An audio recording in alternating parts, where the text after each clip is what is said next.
C'est parti pour 4. Allez, 1. 4 fois par semaine, 2, tiens. Allez, encore. Anthony vient s'entraîner dans cette salle de sport pourtant fermée au public. S'il peut s'y rendre, c'est parce qu'il a une prescription médicale. J'ai cette prescription parce que je suis asthmatique et du coup j'ai le besoin de faire de sport régulièrement pour pas perdre mon souffle. Du sport sur ordonnance, un dispositif rendu possible par le gouvernement qui s'adresse aux personnes souffrant de pathologies et qui ont besoin de pratiquer une activité physique.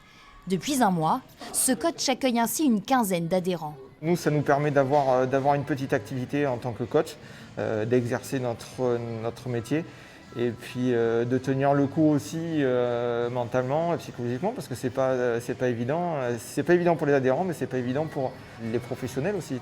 Mais si vous n'avez pas d'ordonnance, une autre solution existe pour garder la forme en temps de Covid.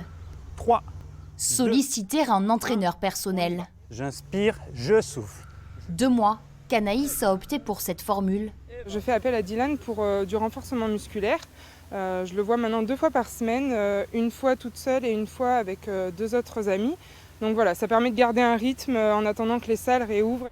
Dylan a lancé son activité il y a peu. Face au confinement successif et au couvre-feu, il a très vite trouvé sa clientèle. Il s'est installé une forme de sédentarité chez certains et donc il y a un grand besoin de se remettre en forme, de se vider la tête parce que il y a aussi une certaine frustration qui est grandissante chez tout le monde.